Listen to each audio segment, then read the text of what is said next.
Audio. Coronavirus, les 5 ingrédients d'une très bonne histoire médiatique. Des rues désertes et des stations de métro vides, des masques sur chaque visage, des hôpitaux bondés, sans parler d'un bateau de croisière en quarantaine au large de Tokyo. Les images et récits, qui nous parviennent de Chine, et désormais du Japon, frappent les esprits. On se croirait dans un film de science-fiction. Pour moi, c'est du niveau de Fukushima, nous dit Mehdi Kelfa, responsable de l'information internationale de la RTBF. On est face à un danger un peu mystérieux, qui permet un storytelling incroyable. C'est une évidence, l'épidémie de coronavirus est d'intérêt public et mérite une large couverture médiatique. Mais il est tout aussi clair qu'elle contient des éléments narratifs au ressort quasiment cinématographique. Indépendamment des conséquences parfois dramatiques de cette épidémie, c'est sur cet aspect que nous nous penchons ici. Quels sont les ingrédients qui font du coronavirus une histoire prisée des rédactions? 2 spécialistes du discours médiatique se sont penchés sur cette question pour nous. C'est un récit qui s'accompagne d'images très parlantes, entame Grégoire Lee. Des images qu'on a l'habitude de voir dans un film de science-fiction ou apocalyptique, mais absolument pas dans la réalité, analyse ce professeur à l'école de communication de Luc Louvain. Nombreux sont donc ceux à s'être laissés aller à l'exercice de la comparaison. Si certains observateurs font le rapprochement avec le film Alerte, 1995, dans lequel Dustin Hoffman campe un scientifique chargé d'éradiquer un virus mortel transmis à l'homme par un singe africain, ce sont surtout les points communs entre l'actuelle épidémie et le film Contagion qui sautent aux yeux.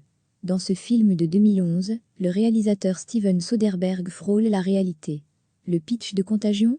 Une femme d'affaires américaine, qu'interprète Gwyneth Paltrow, revient au pays, après un voyage à Hong Kong. Elle décède rapidement, des suites d'un mystérieux virus contracté sur un marché chinois. Mais 20, de son petit nom, a été transmis à ce patient zéro par un animal. Près de 10 ans après sa sortie en salle, Contagion est bluffant de réalisme. À tel point que le coronavirus Covid-19 l'a replacé dans la catégorie des films les plus populaires sur des plateformes de diffusion telles que Netflix et iTunes. Un bon film, c'est aussi du suspense. L'épidémie de coronavirus est source de plein de rebondissements qui rendent la chose intéressante à raconter, résume Laura Calabreuse, qui enseigne l'analyse de discours et la communication à l'ULB. Une fois sorti de Chine, le Covid-19 a engendré de nombreuses nouvelles questions. Les ressortissants belges rapatriés de Wuhan sont-ils contaminés? Comment se déroulera leur quarantaine? Une partie de la population belge sera-t-elle à terme touchée? Au fil de la propagation du virus, le récit s'est diversifié, au niveau belge comme international. À terme, quelle partie du monde sera touchée? Qui sera épargné? Et la saga de ces 3700 personnes bloquées sur un navire en quarantaine, comment s'achèvera-t-elle? Autant de questions qui animent les rédactions du monde entier. La temporalité échappe complètement aux journalistes lors d'une manifestation, d'une grève ou d'une explosion. La narrativité dépend de facteurs purement humains, explique Laura Calabreuse. Les journalistes voient quand et comment cela peut s'arrêter, ils perçoivent l'issue, le bout du tunnel. Ici, la narrativité est très particulière, la temporalité dépend de facteurs qui échappent complètement aux journalistes. C'est ce qui fait que l'événement peut s'étendre dans la durée, contrairement à d'autres qui s'épuisent vite, estime l'experte de l'ULB. Degré, retrouvez d'autres coulisses de notre info sur la page incide de la rédaction. Un bon film, c'est encore des personnages qui suscitent l'empathie. Voilà aussi pourquoi le coronavirus continue de tenir le haut de l'affiche, un mois après le début de sa médiatisation. Si on analyse les récits médiatiques, qui restent longtemps dans l'actualité, explique Grégoire Lee, UCL, ce sont ceux qui parviennent à créer des personnages qu'on va suivre, auxquels on va éventuellement s'attacher. On a déjà évoqué le cas de ces passagers qui pensaient vivre une paisible croisière sur le paquebot Diamant Princesse, mais ce n'est pas le seul. Si un réalisateur décide de relater dans quelques années l'histoire de l'épidémie qui nous occupe, il y a fort à parier que le docteur Li Wanlian apparaîtra en bonne place au casting. Cet ophtalmologue de Wuhan, décédé début février du Covid-19, avait vainement tenté d'alerter les autorités sanitaires chinoises de premier cas d'un virus inconnu dans son hôpital. La mort de ce médecin martyr, lanceur d'alerte, à seulement 34 ans, a fortement ébranlé la population chinoise. Les 2 termes comptent ici.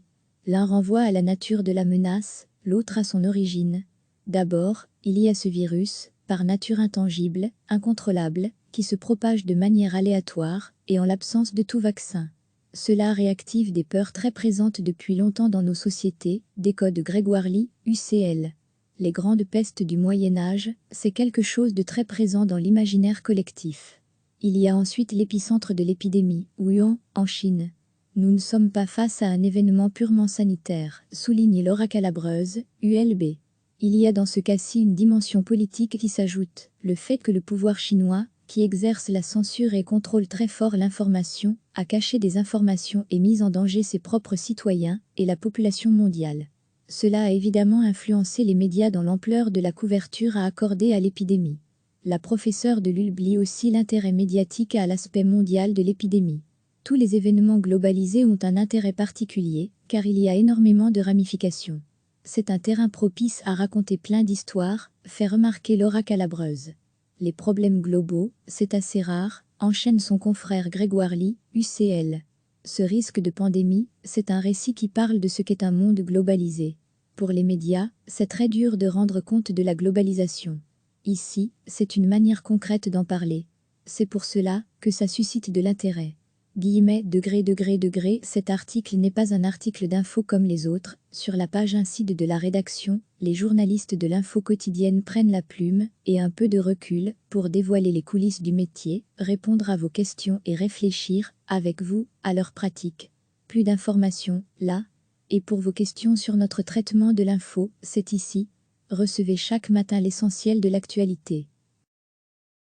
Cliquez sur s'abonner pour recevoir les dernières nouvelles.